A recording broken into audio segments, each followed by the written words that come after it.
Do you ever feel like you are standing on one side of a deep chasm? On the side where you stand, there is spiritual understanding. You meditate, you affirm, you practice gratitude. You have read the books, you understand the principles of energy and attraction. And on the other side is the life of true, effortless financial abundance you desire. A life of freedom, choice, and impact.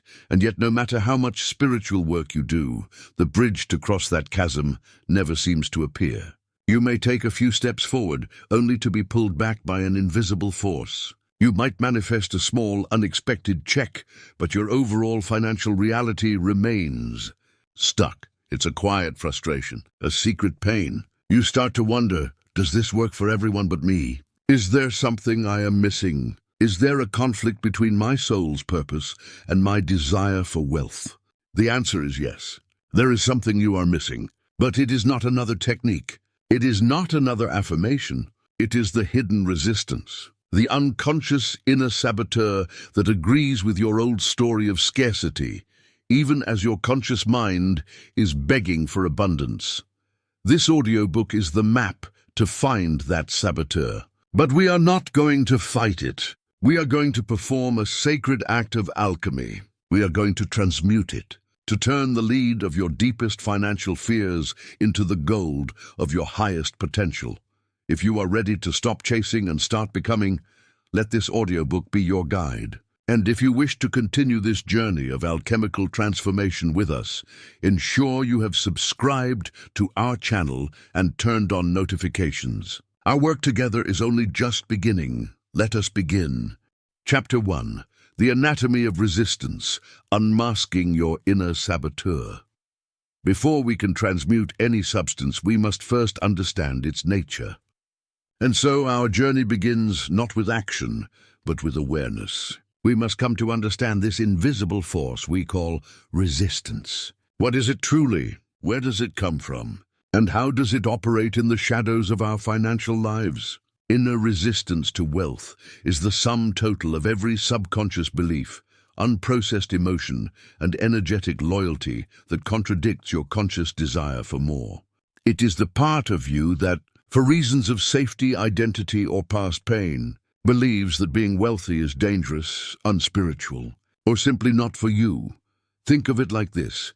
Your conscious mind is the captain of a great ship, setting a course for the island of abundance. You stand at the helm, your eyes on the horizon, shouting orders to raise the sails. But deep below the deck, in the engine room, your subconscious crew has a different set of maps. These maps were drawn in your childhood, etched by the words of your parents, the struggles you witnessed, the societal messages you absorbed. Their maps show an island called safety and scarcity, and they are working tirelessly, pulling levers and steering the rudder to take you there, completely overriding the captain's commands. And you, the captain, are left wondering why, despite the favorable winds of your intention, you keep ending up in the same familiar, frustrating harbor. This is not a flaw in your character. It's a feature of your human design. Your subconscious mind's primary directive is not to make you happy or wealthy. Its primary directive is to keep you safe. And safety, for the subconscious, means keeping things the same. It prefers the misery it knows to the joy it doesn't. I remember a client I once worked with, a brilliant artist who created the most breathtaking sculptures. She consciously wanted to sell her art for prices that reflected its mastery, but she would consistently undercharge or even give her work away. We did all the mindset work, the affirmations, the visualizations. Nothing changed. It was only when we went deeper that we found the source. As a child, her father, a struggling musician, would often say with a heavy heart, "True artists care about the art, not the money. Selling out is the death of the soul." Her subconscious had forged a loyalty pact with her father's pain. To her inner child, being wealthy meant betraying her father, abandoning her identity as a true artist. Her resistance wasn't about money at all. It was about love. This is the kind of deep, often hidden root we are looking for. These roots grow in two primary soils, the spiritual and the psychological. The psychological roots are often the most obvious. They are the direct messages you received. Money doesn't grow on trees. Rich people are greedy. You have to work brutally hard for every dollar. These phrases are not just words. They are programming code installed into your operating system at a time when you had no firewall to question them. They become the unexamined assumptions that govern your behavior. If you believe money is the root of all evil, you will unconsciously push it away to maintain your identity as a good person. If you believe you must suffer to earn, you will reject any opportunity that feels too easy or joyful, because it doesn't fit your internal blueprint for success. The spiritual roots, however, can be far more insidious, especially for those of us on a conscious path. They masquerade as virtue.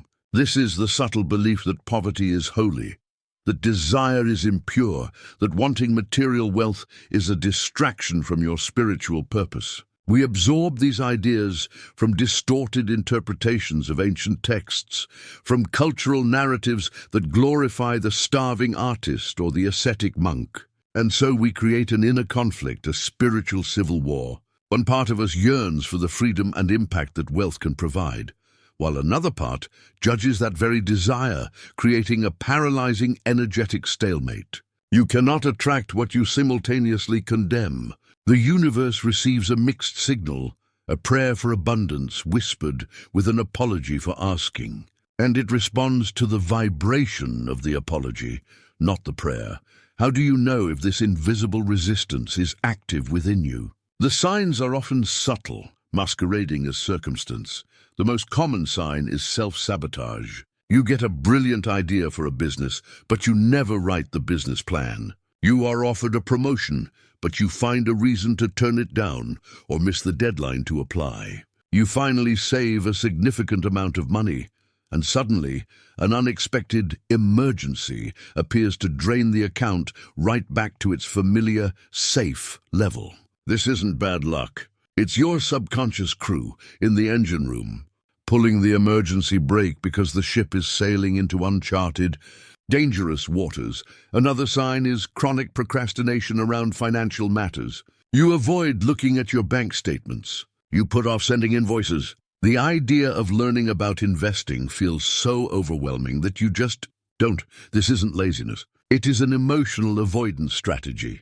Your nervous system associates these activities with a deep underlying fear.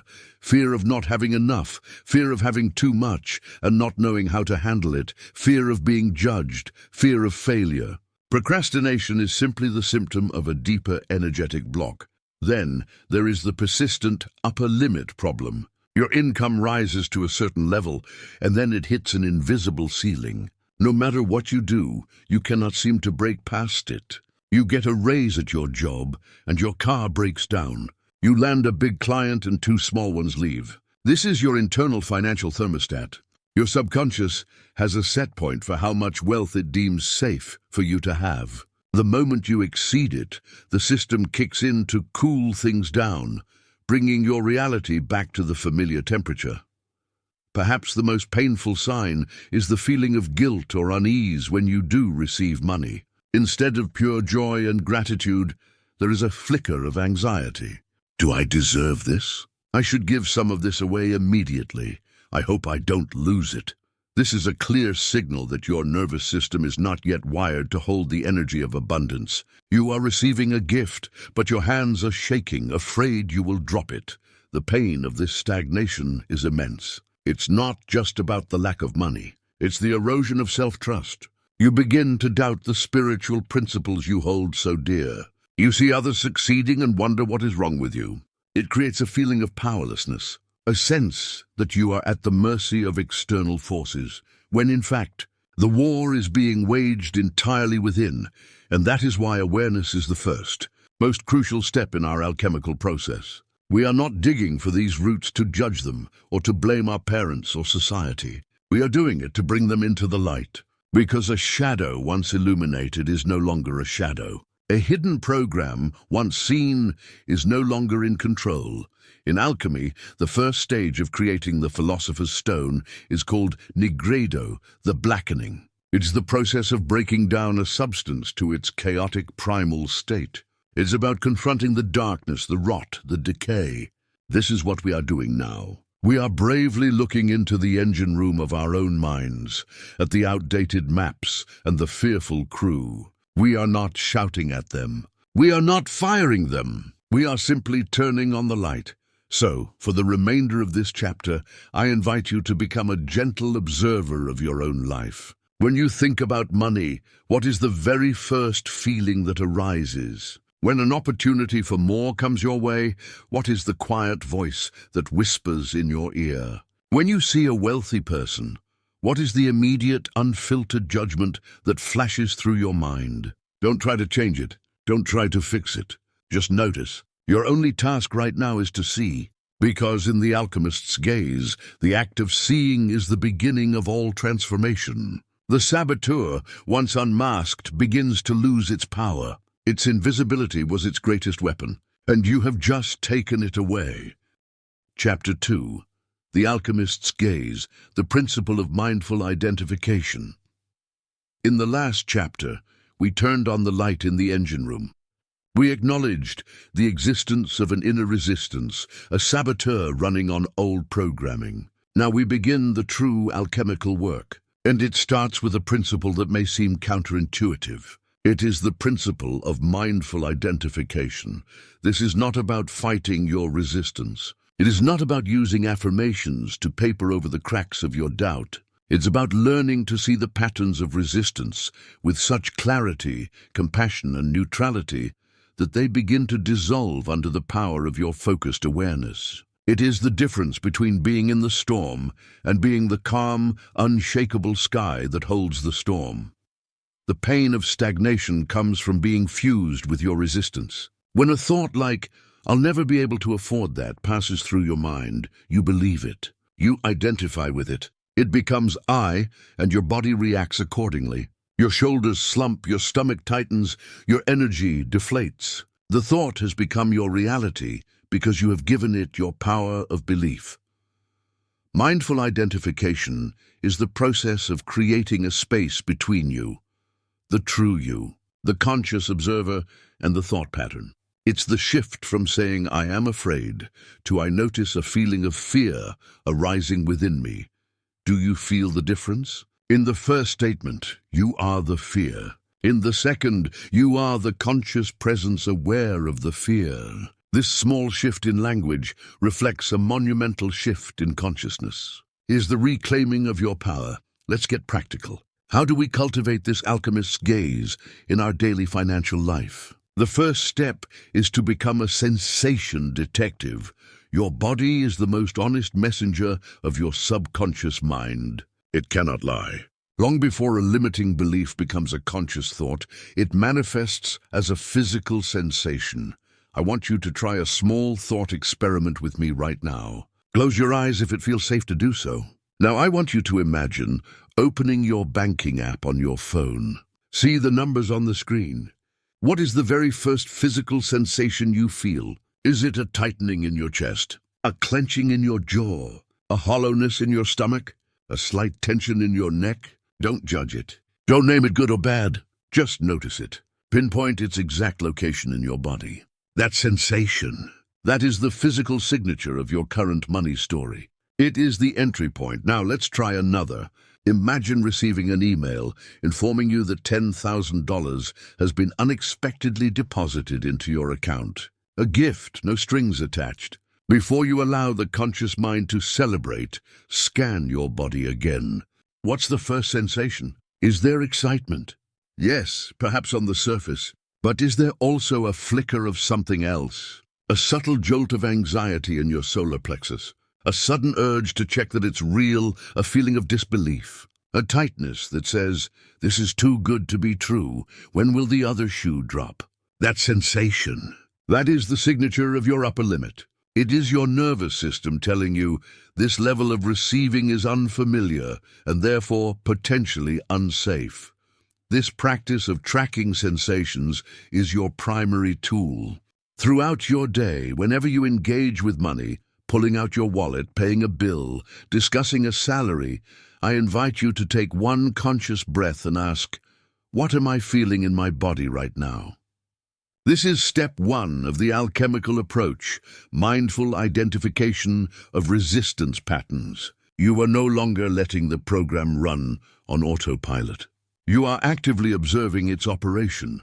Once you identify a sensation, the next step is to trace it back to the underlying belief. You do this with a simple, powerful questioning process. Let's say you notice a tightening in your chest when you think about raising your prices. You sit with that sensation, you breathe into it, and you gently ask it, "What are you afraid of?" Don't force an answer, just listen. The mind will chatter, but you are listening for a deeper echo. Perhaps the first answer is, "My clients will leave." Okay, acknowledge that. Then ask again, "And if they leave, what am I afraid of then?" The answer might be, "Then I will have no income." Acknowledge that. Breathe. "And if I have no income, what am I afraid of then?" The answer could be, "Then I will be a failure." We are getting closer. And if I am a failure, what does that mean about me?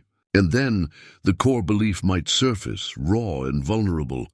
It means I am not worthy. It means I'm not good enough. There it is. The root, the original programming. The entire complex pattern of resistance, the chest tightness, the fear of raising prices, was never truly about the money. It was a defense mechanism to protect you from feeling the core pain of unworthiness. It's like a person I once knew, a talented consultant who was terrified of public speaking, which severely limited his career. He thought he had a fear of crowds, but as we dug deeper, we found the root. As a child, he was once ridiculed in a school play. The terror wasn't about the crowd. It was about re-experiencing that deep childhood humiliation. His resistance to public speaking was a misguided attempt to keep him safe from that old wound. Your financial resistance is doing the exact same thing. This process of gentle inquiry is not a one-time event. It is a practice. You are creating a new habit of conscious, compassionate self-inquiry. You become a student of your own inner world. You keep a journal. You notice recurring themes. There's that familiar "not enough" story showing up again as a knot in my stomach. Interesting. The rich people are greedy belief just appeared as a flash of judgment when I saw that expensive car. As you do this, something miraculous begins to happen. The patterns, exposed to the light of your consistent, non-judgmental attention, begin to lose their charge. They are like unruly children who have been screaming for attention. Once you turn to them, look them in the eye and say, "I see you. I hear you. What do you need?" They begin to calm down. They no longer have to create chaos to be noticed. The pain of stagnation is the pain of being at war with yourself. It is exhausting. The alchemist's gaze offers a path to peace. It declares a ceasefire. It says, "I will no longer condemn these parts of myself. I will no longer try to violently rip them out. I will simply study them with the loving curiosity of a master craftsman studying his raw materials. Because this is the great secret of alchemy. You do not turn lead into gold by hating the lead. You cannot transform a substance you are at war with. You must first honor it. You must understand its properties, its weight, its density. You must see it for exactly what it is. Your financial resistance, your money blocks, your scarcity mindset. This is your lead. It is not your enemy. It is your sacred raw material. And by learning to observe it with this mindful, detached compassion, you are preparing it for the crucible. You are making it ready for the fire of transformation, which we will step into in the next chapter. For now, your only work is to see, to watch, to notice, and to know that in your seeing, the healing has already begun. Chapter 3. The Crucible of Acceptance. Why you cannot fight the shadow. We have identified the resistance. We have learned to observe it without judgment. Now we arrive at what is perhaps the most challenging and the most liberating phase of this entire alchemical process: emotional acceptance and non-judgment. If identification was about seeing the lead, acceptance is about willingly picking it up and holding it in your hands. It's about feeling its weight, its coldness, its texture, without any compulsion to immediately change it or get rid of it. This is the crucible, The crucible in alchemy is the vessel that can withstand immense heat, the container in which the transformation occurs. In our inner work, your compassionate acceptance is the crucible.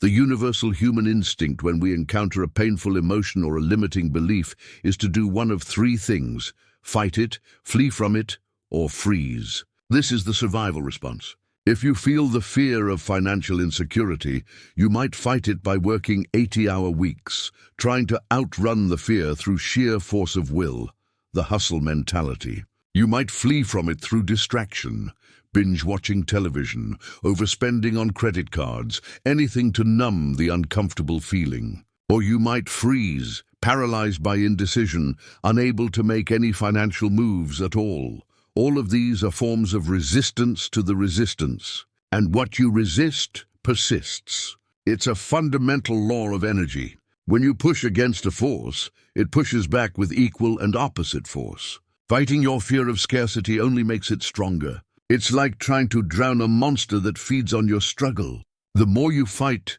the more you flail, the more powerful it becomes. Emotional acceptance is the radical act of dropping the rope in this tug-of-war. It is the conscious choice to stop fighting. It is to look at the feeling of unworthiness, the fear of failure, the guilt around desire, and to say with a calm and centered spirit, "You are allowed to be here." This is not the same as resignation. Acceptance is not saying, "I am unworthy and that's just how it is." That is defeat. Acceptance is saying, "A feeling of unworthiness is present within me right now, and I am willing to be with it without judgment. I'm willing to let it be here as a sensation in my body without needing it to go away." It is a profoundly active and courageous state. It takes far more strength to sit with a painful emotion than it does to run from it. Let me tell you about a woman, let's call her Sarah, who came to me deeply frustrated. She was a spiritual practitioner for years, and she had a particularly stubborn block around receiving. She could give freely, but when someone offered her a gift or a compliment or even tried to pay for her lunch, her entire body would tense up. She would get flustered and try to refuse. She had been trying to fix this for years.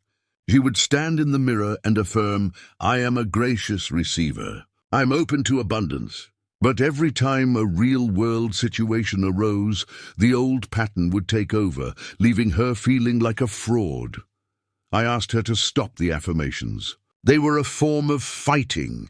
Instead, I gave her a new practice. The next time someone offered her something, her only job was to pause, take a breath, and notice the intense discomfort in her body. The heat rising in her chest, the urge to deflect. And instead of fighting it, she was to say to that feeling internally, "I feel you. You can be here. Thank you for trying to protect me." She wasn't to force herself to receive graciously. She was just to allow the discomfort to be there, fully and completely, without needing it to change. The first few times, it was excruciating. But then something shifted. By allowing the feeling to be there, by giving it permission to exist, it no longer had to scream for her attention. It began to soften. She realized the feeling was a young part of her, a part that had learned that receiving meant being indebted to others, that it was dangerous. By accepting the feeling, she was accepting that part of herself. She was offering it love, not war. Within a few weeks, for the first time in her life, a friend offered to buy her coffee, and she was able to simply say, "Thank you." I'd love that, and feel a genuine sense of warmth, not panic. She didn't defeat the block. She loved it into dissolution. This is step 2 of our alchemical approach, emotional acceptance and non-judgment. It is the core of all true healing. Your limiting beliefs are not abstract concepts. They are living energies stored in your body as emotional charges. Every time you judge yourself for having a fear, you add another layer of energy, shame, on top of the fear, making the block denser and more intractable.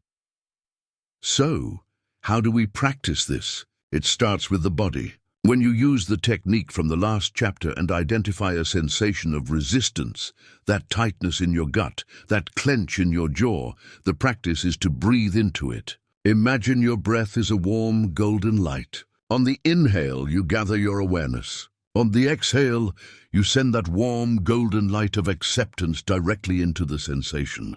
You're not trying to blast it away. You're trying to infuse it with compassion. You are softening the edges.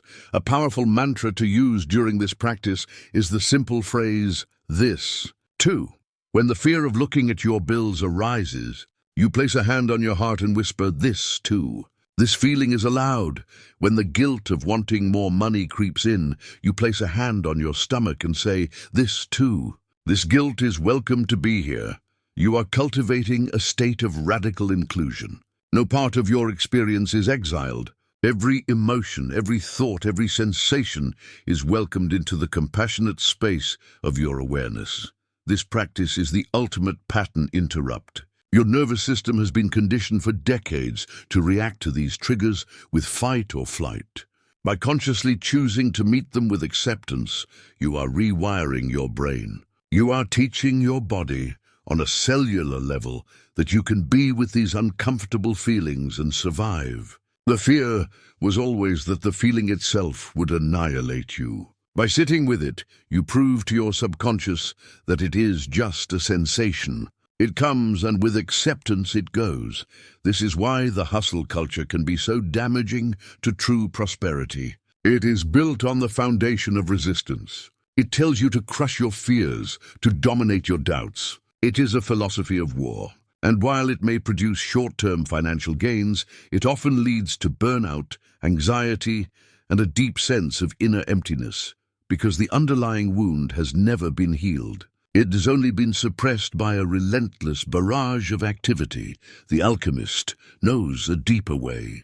The alchemist knows that the shadow, when fought, becomes a monster.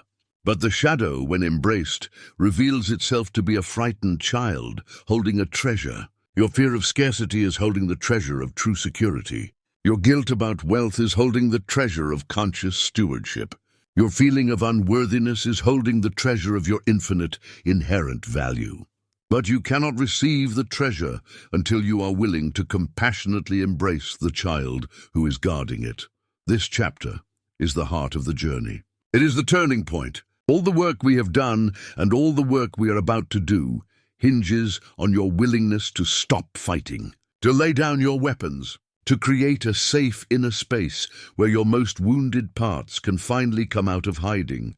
So I ask you, are you willing to drop the rope? Are you willing to welcome home the exiled parts of yourself? If the answer is yes, then you have prepared the crucible. You have made it strong enough to hold the sacred fire, and now we are ready to light the flame. Chapter 4. The Sacred Transmutation. 3 energetic keys to unlocking flow. We have entered the crucible of acceptance. We are holding our lead, our fears, our blocks, our limiting beliefs, in the vessel of our compassionate awareness. Now we apply the fire. This is the stage of alchemical transformation known as albedo, the whitening. It is the purification of the raw material. In our inner work, this is the active process of energetic transmutation. If acceptance was about allowing the energy to be there, transmutation is about consciously altering its frequency. We are not destroying the energy. We are elevating it. We are taking the dense, contracted energy of fear and alchemically raising its vibration to the expansive, open energy of possibility and trust. This is the essence of turning lead into gold. I will share with you 3 fundamental techniques for this process. They are simple in their execution, but profound in their impact. They are the keys to unlocking a new energetic flow in your financial life. This is step 3, energetic transmutation techniques. The first key, the power of the reframe. Your subconscious mind operates on meaning. It is not the event itself, but the story you tell about the event that creates your reality. A bill arriving in the mail is, in itself, a neutral event. It is a piece of paper with numbers on it. But for many, the story attached is one of lack, of obligation, of money leaving. This story triggers the familiar contraction in the body, reinforcing the scarcity loop. The reframe is the conscious act of telling a new story. It is not about lying to yourself. It's about choosing a more empowering and often more truthful perspective. When that bill arrives, instead of seeing it as money leaving, you can reframe it as evidence of abundance. You can hold it and say, I am so grateful that I had the resources to receive this service. I'm grateful for the electricity that powers my home, for the company that provides it, and for the flow of money that allows me to participate in this cycle of exchange. I bless this bill, and I release this payment with joy, knowing it will support many families and will return to me multiplied. Do you feel the energetic shift? You have transformed an act of lack into an act of gratitude and circulation. You are no longer a victim of your expenses. You are a conscious participant in the flow of universal energy. I had a client, a business owner, who was paralyzed by the fear of failure.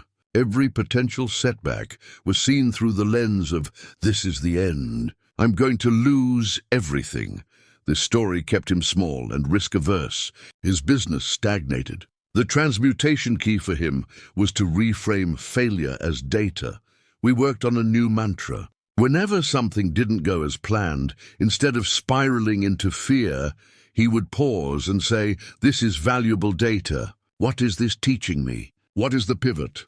He reframed failure from a judgment on his worth to a valuable feedback mechanism. This simple shift in meaning unlocked his creativity and courage. His business doubled in a year. Your homework for this key is to identify one recurring financial story that causes you pain, paying bills, checking your account, investing, and consciously write a new, more empowering story around it. Write it down. Speak it aloud. Make it your new truth. The second key, the alchemy of breath and visualization. As we've discussed, limiting beliefs are stored in the body as energetic density. We can use the power of our focused intention, amplified by breath, to physically dissolve these densities. This is a practice you can do anytime you feel a block being triggered. Find a quiet place where you will not be disturbed for a few minutes. Close your eyes and bring your awareness into your body. Scan for the sensation of your resistance. Is it a knot in your stomach? A band around your chest? Locate it.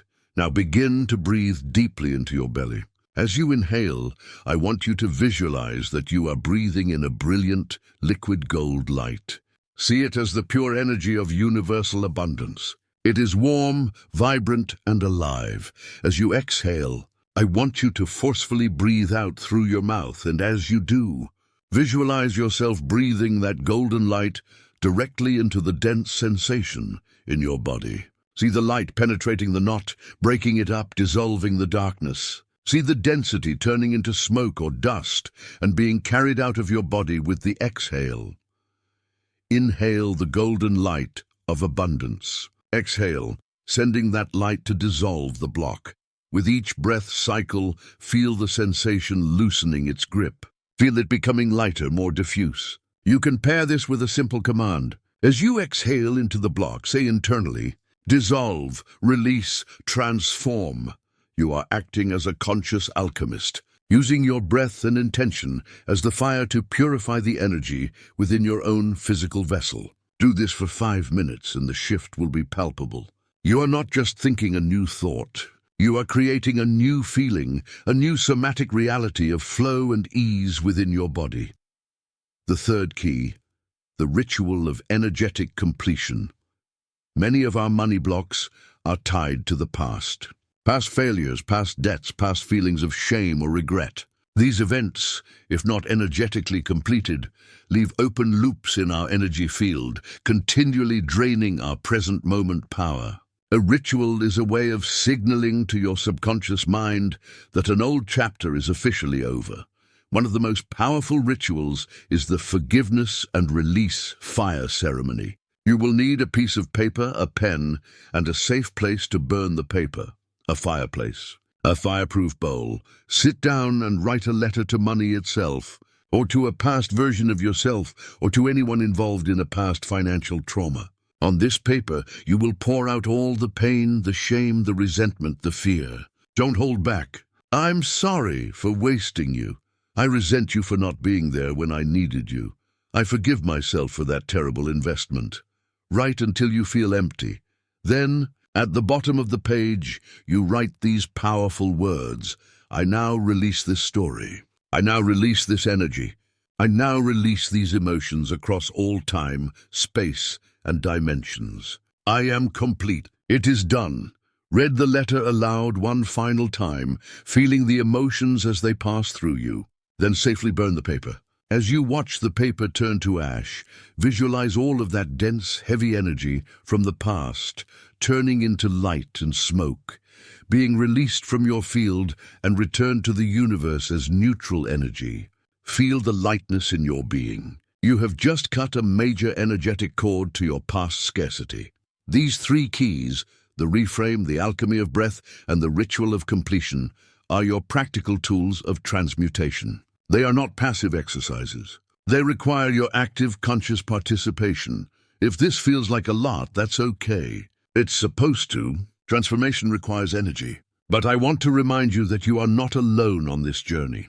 Thousands of others are listening to this right now, doing this work alongside you. If you've had a breakthrough while listening, if one of these keys has unlocked something for you, I encourage you to share this audiobook with someone you know who might be struggling with the same invisible resistance. Sometimes the greatest act of abundance is to share the wisdom that has set you free. You are the alchemist. These are your flames. You now have the permission and the tools to step up to the crucible and begin the great work of your own purification. Chapter 5. The Compassionate Encounter, a Guided Journey to Meet Your Resistance. In the previous chapters, we have approached our resistance with the mind of the alchemist, observing, accepting, and transmuting. Now we will engage it with the heart of the mystic. We are going on a journey, a guided visualization to meet your resistance, not as a concept, not as a block, but as a living energy, a part of you that has a voice and a wisdom of its own. This is a sacred and compassionate encounter. The goal is not to banish this part, but to understand it, to hear its story, and to integrate it back into the wholeness of your being with love. Please find a comfortable position, either sitting or lying down, where you can remain undisturbed for the next 15 minutes. Allow your body to settle. Close your eyes, pause for 10 seconds. Begin by taking 3 deep cleansing breaths. With each inhale, breathe in a sense of peace and safety. And with each exhale, let go of the day. Let go of any tension in your body. Let go of any expectations for this journey. Just be here now. Pause for 10 seconds. Bring your awareness to the space around your body. Feel the air on your skin. Hear the distant sounds. And now, gently bring that awareness inward. Travel down from your mind into the center of your chest, to the space of your heart. Imagine a warm, gentle light glowing in your heart center, a light of pure, unconditional compassion. This is your sanctuary. This is your safe space. From this place of heart-centered compassion, I want you to call to mind a specific financial situation that triggers you. It could be the thought of asking for a raise, looking at your credit card statement, or simply the desire for more wealth. As you hold this situation in your mind, scan your body, just as we have practiced. Find the place where the resistance lives. Where do you feel that familiar contraction, that tightness, that discomfort? Maybe it's a knot in your stomach, a weight on your shoulders, a clenching in your throat. Wherever it is, gently place your full attention there. Don't try to change it. Just acknowledge its presence with kindness. Now we are going to give this sensation a form. If this energy in your body could take on a shape, a color, a texture, what would it be? Is it a dark, heavy stone? A jagged piece of metal? A swirling gray mist? A tangled knot of wires? Trust the first image that comes to your mind. There is no right or wrong answer. Pause for 15 seconds. See this form clearly in your mind's eye, located in that part of your body. Now I want you to imagine that you can gently scoop this form out of your body with your hands of light and place it in the space in front of you. It is no longer inside you. It is now sitting before you. Take a moment to simply observe it. Look at it with the curiosity of a scientist and the compassion of a saint. Notice its details, its size, its energy. Now we are going to give this form a voice. We are going to ask it a question, and I want you to be open to receiving an answer, not from your logical mind, but from a deeper place of intuition. The answer may come as words, as a feeling, or as another image. Trust whatever you receive. Looking at this form of your resistance from the light of your heart, ask it, what is it you are trying to protect me from? Pause for 30 seconds. Listen deeply. Is it protecting you from failure? From judgment? From being seen? From betraying your family? From the responsibility of having more? From the pain of a past loss? Let the answer surface without judgment. Whatever answer you receive, offer it gratitude. Say thank you for sharing that with me. I understand you were trying to keep me safe. Now ask a second question. Ask this part of you. What are you truly afraid would happen if you were to let go of this role? What is your deepest fear? Pause for 30 seconds. Perhaps it's a fear of the unknown, a fear of being alone, a fear of being overwhelmed, a fear that you are not capable, not worthy, not enough. Again, just listen.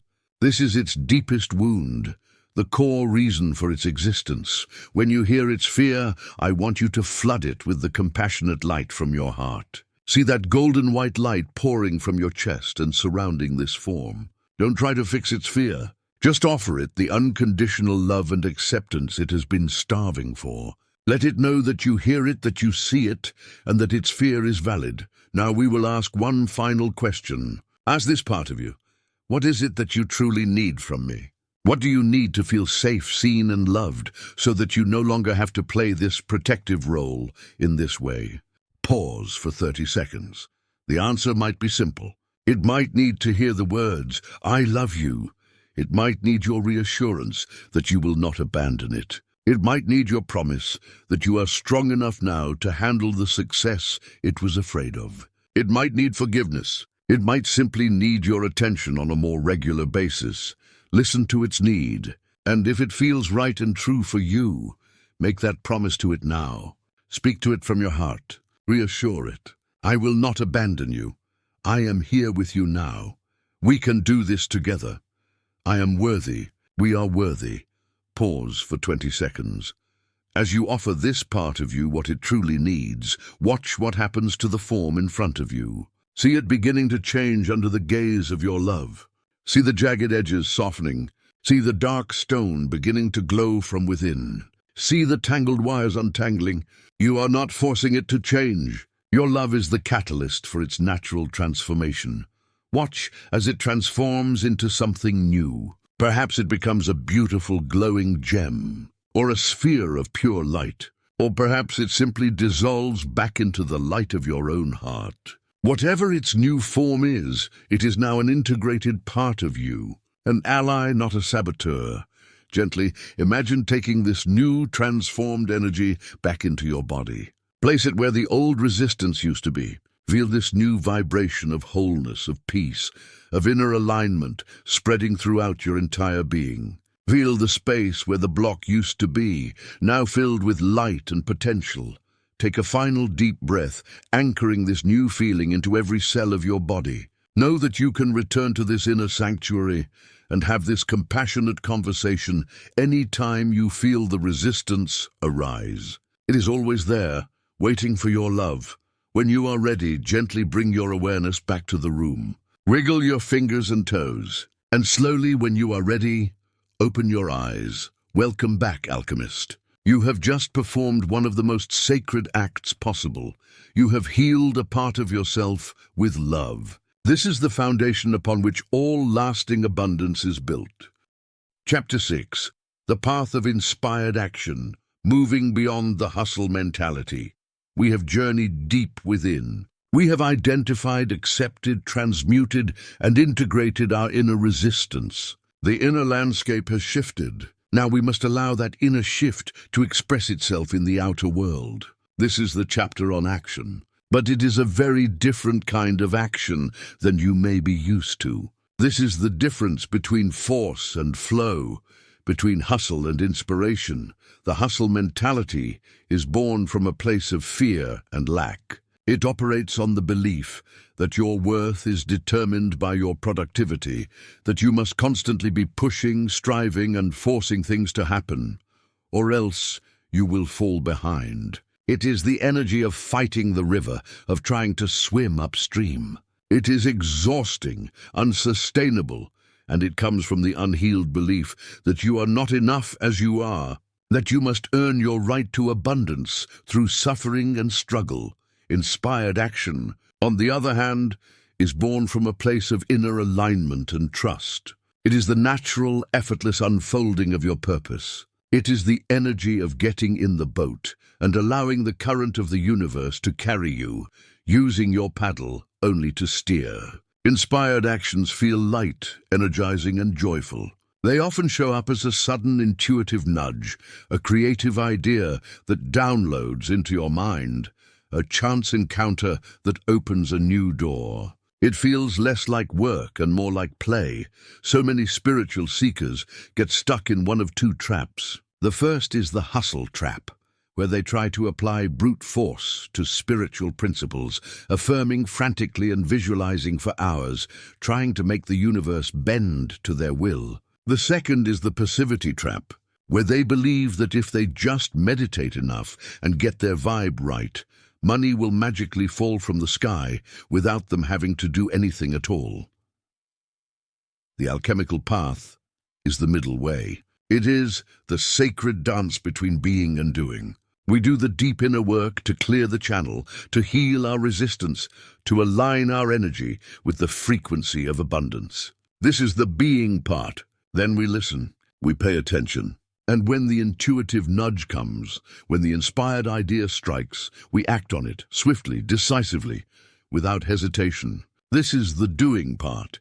How do you know the difference between a fear-based should and a true inspired action? You feel it in your body. An action born of fear, of hustle, of should feels heavy. It comes with a sense of pressure, of tightness in the chest or stomach. It's accompanied by thoughts like, I have to do this or else, or if I don't do this, I'm going to fail. It drains your energy. An inspired action feels expansive. It feels light, exciting, and often a little bit scary in a thrilling way. It comes with a sense of curiosity and possibility. What if I just tried this? I have a sudden urge to call this person. This idea just feels right. It energizes you. I remember a time in my own journey when I was trying to grow this very platform. My mind, operating on the hustle paradigm, told me I should be posting on 5 different social media platforms every day. The thought felt heavy, draining, and completely overwhelming. I procrastinated for weeks, feeling guilty and unproductive. That was fear-based action. One morning, after a deep meditation, a completely different idea popped into my head, clear as a bell. Focus only on creating the deepest, most transformative audiobooks you can. Nothing else. That idea felt light. It felt expansive. It felt right. I dropped all the other shoulds and poured my energy into that one inspired action. And that is when the channel truly began to grow. The universe was waiting for me to stop pushing and start listening. Cultivating a state of receptive, allowing abundance, is step number 1.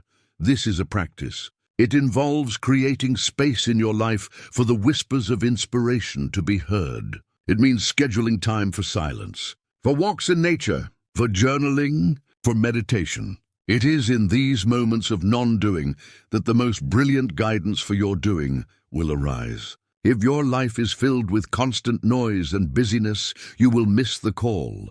When an inspired idea does arise, your work is to honor it with immediate, imperfect action. Notice I said imperfect.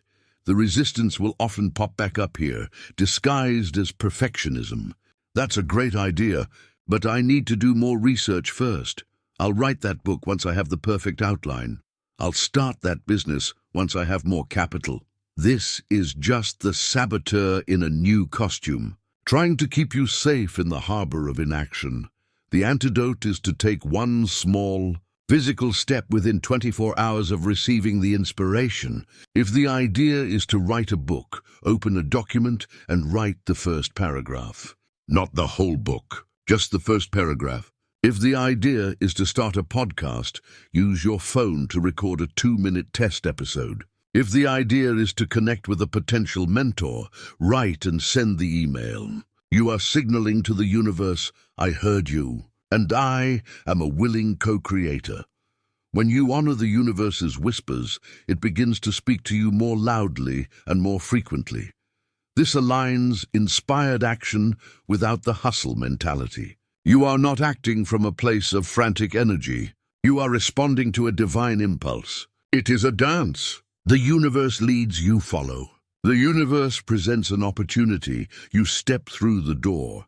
Sometimes the inspired action will be to do nothing at all, to rest, to receive. For many people conditioned by the hustle culture, this is the hardest action to take. To sit still and trust that the universe is rearranging things behind the scenes on your behalf can feel terrifying, but it is a crucial part of the process. Abundance requires both masculine energy, action, doing, creating, and feminine energy, receiving, being, allowing.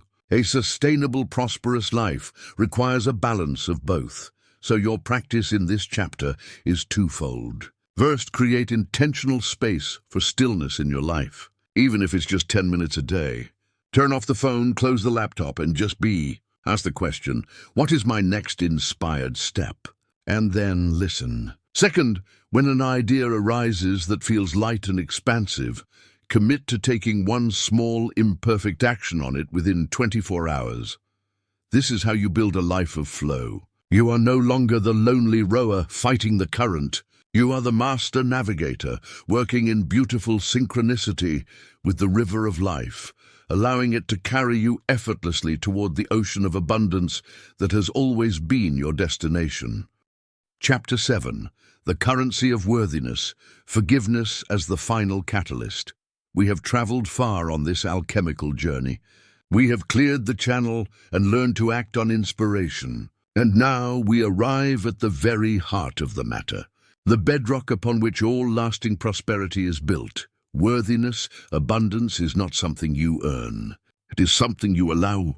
And the degree to which you allow it is in direct proportion to the degree to which you feel worthy of receiving it. You can have the best strategies, the most aligned actions, but if, at your core, there is a belief that says, I am not worthy, you will always find a way to sabotage your success. Your reality can never permanently exceed your sense of self-worth.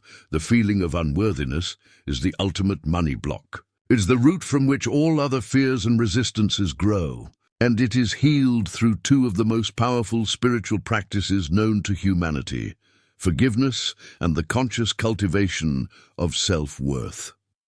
Let's begin with forgiveness. Many of our feelings of unworthiness are tied to past financial mistakes, the bad investment, the failed business, the mountain of debt we accumulated. We carry these events not just as memories, but as energetic burdens of shame and guilt. Every time we think of them, we reactivate the feeling of being bad with money, which reinforces the belief that we don't deserve to have it.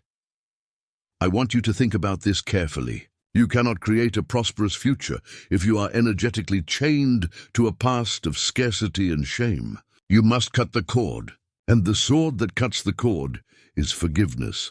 Forgiveness is not about condoning the past. It is not about saying what happened was okay. Forgiveness is the act of releasing yourself from the prison of resentment and self-blame. It is an act of profound self-love. It is declaring, my future is more important than my past. I will no longer allow the mistakes of a person who no longer exists, my past self, to dictate the reality of the person I am today. I want to offer you a powerful practice for this. It's called the forgiveness ledger. I want you to take a piece of paper and draw a line down the middle.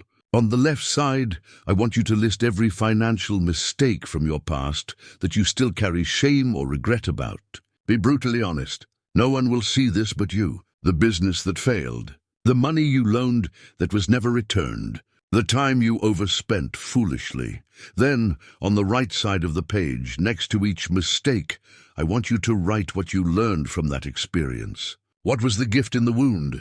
Did the failed business teach you resilience? Did the bad investment teach you discernment? Did the debt teach you the importance of conscious spending? Find the lesson. Find the gold in the lead. Finally, at the bottom of the page, I want you to write a declaration of forgiveness. You can use these words, or your own. I, your name, fully and completely forgive myself for any and all past financial decisions made from a place of fear, ignorance, or pain. I acknowledge the lessons learned and the wisdom gained. I release all shame, all guilt, and all self-blame. I'm free from the past. My financial slate is clean. Read this aloud. Feel the truth of the words. Then, as we did before, safely burn or destroy this paper. This is a powerful ritual of completion. It signals to your subconscious that you are no longer available for the old story of shame. Now, we turn to the active cultivation of worthiness. If forgiveness clears the old foundation, this practice builds the new one. Worthiness is not something you achieve. It is a truth you remember. You were born worthy. Nothing you have ever done or ever will do can change your inherent, infinite worth as a piece of the divine universe. The work is not to become worthy, but to dismantle the beliefs that have told you that you are not. One of the most effective practices for this is what I call the mirror of worth. It is simple, it can be uncomfortable, and it is life-changing. Every morning, before you do anything else, go to a mirror. Look yourself directly in the eyes. Not at your hair, not at your skin. Look deep into your own eyes. Take a breath. And say these 5 phrases aloud, with as much conviction as you can muster. I love you. I forgive you. I am sorry for ever believing you were anything less than magnificent. Thank you for being resilient, for carrying me this far. I am worthy of all the abundance the universe has to offer. The first few times you do this, you may feel nothing. You may feel foolish. Your inner critic may scream at you. That's the resistance fighting for its life. Do it anyway, day after day. Your job is to be more stubborn in your self-love than your resistance is in its self-doubt. Eventually, something will shift. A tear may fall. A flicker of belief will ignite. You are bypassing the conscious, critical mind and speaking directly to your subconscious, to the inner child who has been waiting your entire life to hear these words from you. You are rewiring your nervous system to associate your own reflection with love and worthiness, not judgment. I know some of this work may feel difficult. It may bring up deep emotions. This is why I want to ask you to be gentle with yourself, but also to share your journey. When you are ready, I invite you to go to the comments section of this audiobook and share one thing you are forgiving yourself for today. By sharing your act of courage, you give permission for hundreds of other people to do the same. You create a collective field of healing and worthiness. Remember this, money is simply a currency. It is a current of energy, and it flows most powerfully to those who believe they are worthy to receive it. It is not attracted to neediness or desperation. It's attracted to the resonant, magnetic frequency of self-worth.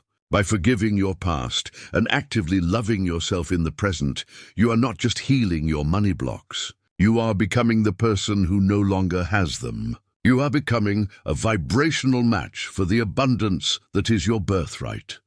Chapter 8, Becoming Abundance, Integrating Your New Financial Consciousness.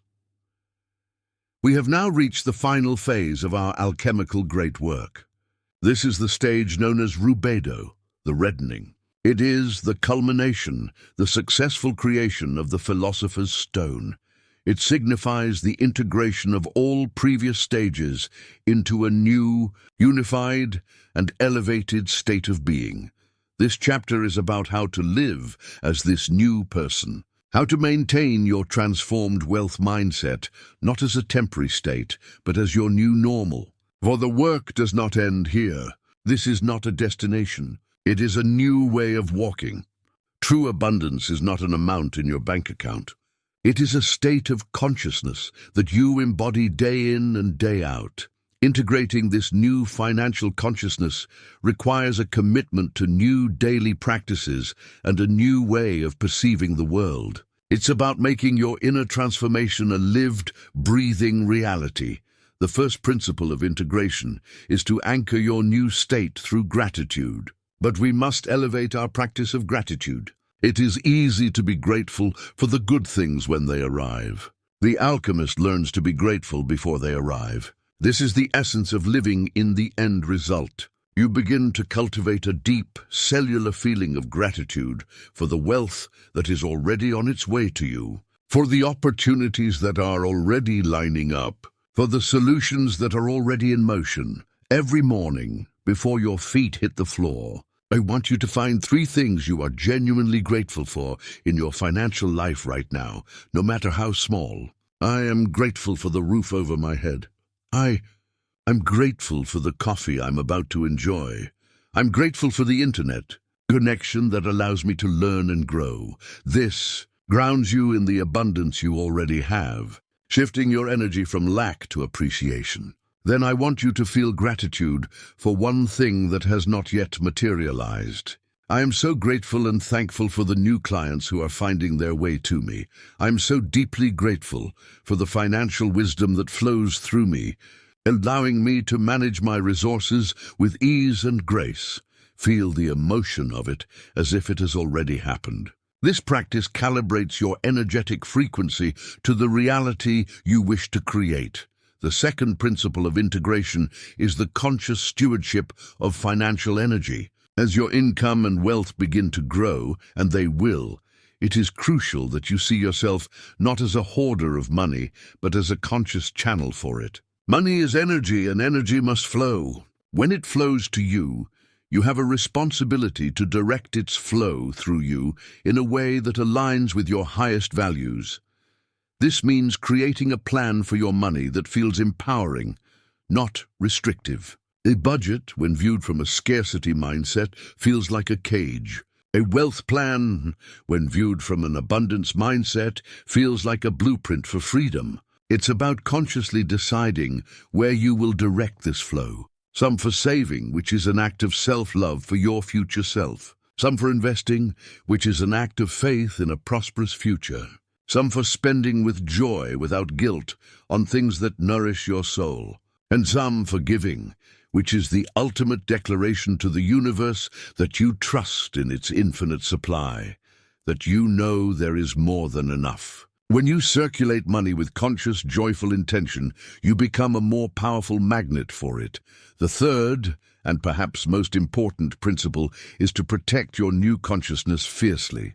You have done the deep work to clear out the weeds of your old programming. Now you must tend to your inner garden. This means becoming incredibly mindful of the information you consume. Whose financial advice are you listening to? Is it coming from a place of fear and scarcity, or from a place of expansion and possibility? What kind of news are you watching? Is it a constant barrage of economic doom and gloom that activates your old fears? What kind of conversations are you participating in? Do your friends and family constantly complain about being broke and how hard life is? You are not required to participate in conversations that drain your energy and contradict your new reality. It is okay to lovingly change the subject. It's okay to spend less time with people who are committed to their story of lack. It's okay to turn off the news. This isn't about hiding from reality. It's about refusing to let a limited, fear-based version of reality become your own.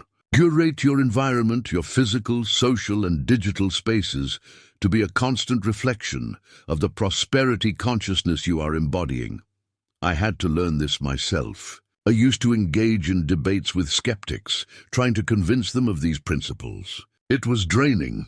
I finally realized that my energy was better spent creating for those who were ready to receive, rather than trying to convert those who were not. That shift was a profound act of protecting my own consciousness. Maintaining your transformed wealth mindset is a practice of vigilance and joy. It's noticing when an old thought pattern tries to creep back in, and meeting it with the tools you have learned here, with compassion, with acceptance, with a powerful reframe. It's celebrating every single piece of evidence that your new reality is manifesting. The penny you find on the street, the unexpected discount, the kind word from a client. See all of it as the universe winking at you, saying, yes, you've got it. Keep going. You have now walked the full alchemical path. You have taken the raw material of your deepest financial fears and, through the fire of your conscious attention, you have begun the process of transforming it into the gold of a life lived in effortless, joyful abundance. You have learned that prosperity is not outside of you. It is an inside job. Abundance is not something you acquire. It is something you become, and now your real journey begins. The journey of living this truth every single day. Outro, you have just completed a profound journey of inner transformation. You have looked into the shadows of your own consciousness, and instead of finding a monster, you have found the parts of you waiting for your love and acceptance. You have learned that your relationship with money is, and always has been, a reflection of your relationship with yourself. Your journey does not end here. Knowledge without application is merely potential. True alchemy is lived. So I want to issue you a gentle challenge, a first step to anchor this work into your life. In the next 24 hours, I challenge you to perform one small, conscious act of worthiness. It could be buying the slightly more expensive coffee that you love without guilt. It could be spending 10 minutes in silence, simply appreciating yourself. It could be looking in the mirror and speaking one kind word to the person you see there. One small act to declare to the universe that you are ready to embody this new consciousness. Your path forward does not end with this audiobook. On the screen now, you will see two paths forward. On the left is the full Start Here, the Foundations of Abundance playlist, where you can continue your journey and deepen your understanding of these core principles. On the right is the next step the universe has chosen for you, a video specifically selected to complement the work we have done here today. Choose the path that resonates most. And of course, if you have not already, I warmly invite you to subscribe to our Circle of Alchemists. Our work together has only just begun. This is Elias Vance reminding you the greatest wealth you will ever own is the knowledge of who you truly are.